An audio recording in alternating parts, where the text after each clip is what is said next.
Hello बच्चों, how are you all? I welcome you all in study मंत्रा। आज हम discuss करेंगे फोर्स के बारे में।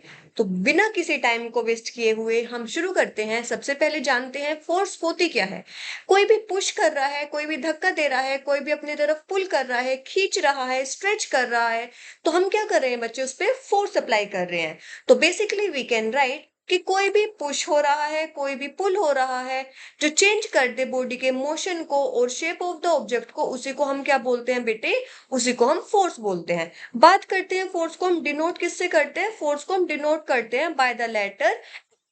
ओके, तो डेफिनेशन में हम कैसे लिखेंगे, फोर्स इज अ पुश और pull that can change the motion, और हम उसके मोशन की तरह लिख सकते हैं any state of the body, shape of the body is known as force. बेटे यूनिट पे आते हैं, तो यूनिट हमारी फोर्स की होती है न्यूटन, क्योंकि ये न्यूटन जी ने दिया था और इसको हम डिनोट करते हैं कैपिटल एन से। अगर हम कंप्लीट न्यूटन का लिखना चाहते हैं न्यूटन, तो we will write in small letter starting N by small letter NEWTON, Newton, like this. Okay बेटे, अब इसमें आती है कि फोर्स जो होती है हमारी एक वेक्टर क्वांटिटी होती है। ये हम फर्स्ट चैप्टर में डिस्कस करके आए हैं कि वेक्टर क्वांटिटीज क्या होती है। Vector quantities are those physical quantities which have magnitude as well as direction. Magnitude means मैंने बोल दिया 10 न्यूटन की फोर्स लग रही है, मैंने बोल दिया फ्रॉम नॉर्थ टू साउथ लग रही है, तो इसमें हमने क्या बता दिया, मैग्नीट्यूड भी बता दिया और डायरेक्शन भी डिफाइन कर दी। तो हम फोर्स को किस टाइप की डायरेक्शन किस टाइप की क्वांटिटी बोलेंगे बेटा, हम बोलेंगे it is a vector quantity. Examples देख लेते हैं फोर्स कितने कैसे कैसे हो सकती है। मैग्नेटिक फोर्स हो सकती है, एक मैग्नेट दूसरी मैग्नेट पे इपल्सिव फोर्स लगा रही है, या एक मैग्नेट एक आयरन के पीस को अपनी तरफ खींच रही है, अट्रैक्टिव फोर्स लगा रही है। सेकेंड टाइप की हो सकती है आपकी gravitational force. Gravitational force means जब अर्थ अपनी तरफ किसी चीज को पुल कर रही है। Frictional force is like if we are moving, अगर हम चल रहे हैं तो उसमें भी एक फोर्स हमारी वर्क कर रही है जो हमें दिखेगी नहीं, जो हम लगाएंगे नहीं, that is your frictional force. वो क्या कर रही है, जैसे हम मोशन कर रहे हैं वो पोज कर रही है मोशन को, जिसकी वजह से वी कैन एबल टू वो। आई होप फोर्स का concept is very crisp and clear to you all. Now let's move to the other topic that is effects of forces. बेटे इफेक्ट्स ऑफ फोर्सेस क्या होंगे, जब हम force लगा रहे हैं किसी भी बॉडी पर तो उस पे क्या होगा, कोई ना कोई चेंज आएगा, और वो चेंज किस किस चीज में किस किस वे में हो सकता है, वही इफेक्ट्स ऑफ फोर्सेस होंगे। जैसे फर्स्ट है आपका change in state of motion. बेटा ये change in state of motion हो सकता है, change in state of rest भी हो सकता है। कैसे, अगर कोई फुटबॉल खेल रहे हैं हम और हम फुटबॉल रखी हुई है, इनिशियली उसकी पोजीशन क्या है बेटे, स्टेशनरी पोजीशन है। हमने फोर्स लगाई, हमने किक किया, तो वो रेस्ट पोजीशन से किस में आ गया बेटे, वो रेस्ट पोजीशन से आ गया मोशन में। तो क्या हुआ, फोर्स लगाने से चेंज इन स्टेट हुआ, किसका, रेस्ट का, मोशन में। सिमिलरली फुटबॉल मोशन में है और हमें उसको रोकना है, तो हमने उसे रोकने में जो फोर्स लगाई उसमें भी चेंज ऑफ स्टेट हुआ, बट वो चेंज ऑफ स्टेट हुआ मोशन टू रेस्ट। तो ये सब किस वजह से हो पा रहा है, because there is effect of forces. Next is change in speed. हम क्या कर रहे हैं, हम कोई साइकिल चला रहे हैं, गाड़ी तो अभी हम चला नहीं सकते, हम क्या चला रहे हैं, कोई साइकिल चला रहे हैं। अब वो जो हम जब साइकिल चला रहे हैं अपनी, तो हमने क्या देखा कि वहां पे हमें थोड़ा जल्दी चलाना है, हमें थोड़ा जल्दी जाना है, तो हम क्या करेंगे, सपोज पहले इनिशियली हम किससे मूव कर रहे थे, इनिशियली हम 5 मीटर पर सेकंड की वेलोसिटी से मूव कर रहे थे। अब हमें किससे जाना है, अब हमें 10 मीटर पर सेकंड की वेलोसिटी से जाना है। तो बेटे हमने क्या किया, एक्स्ट्रा फोर्स लगाई, क्योंकि 5 से 10 पे जाने पे हमें क्या करना पड़ेगा, जल्दी जाना पड़ेगा, फोर्स एक्स्ट्रा लगानी पड़ेगी, जिसकी वजह से क्या हुआ, चेंज इन स्पीड हुआ। Next is change in direction.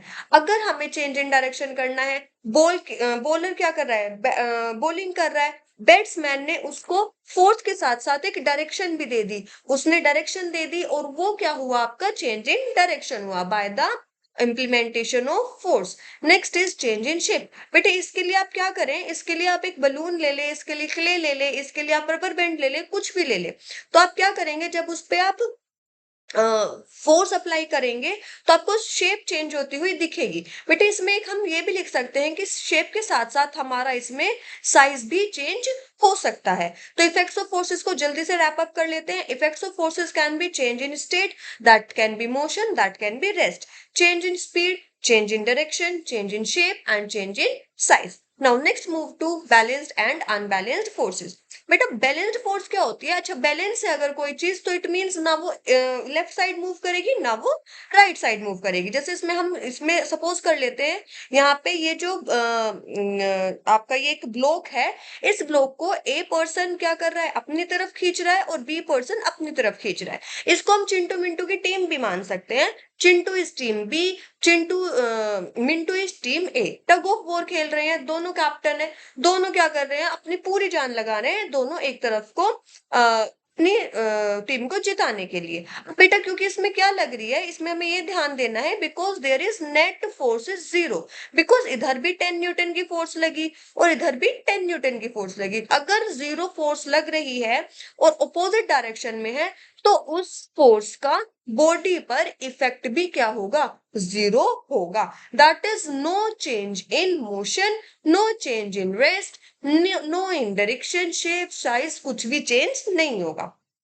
उस फोर्स को क्या बोलते हैं बेटा, balanced force. Next is unbalanced force. नाम से पता चल रहा है एक तरफ की पारी, एक तरफ की टीम जो है वो जीत चुकी है क्योंकि उसने कितनी फोर्स लगा दी है, उसने लगा दी है 15 न्यूटन की फोर्स। तो इसका मतलब जो नेट फोर्स होगा वो 0 नहीं होगा, वो 0 की जगह क्या रहा होगा, कोई ना कोई न्यूमेरिकल वैल्यू रही होगी और डायरेक्शन भी उसी न्यूमेरिकल वैल्यू में चली गई होगी। That is your unbalanced force.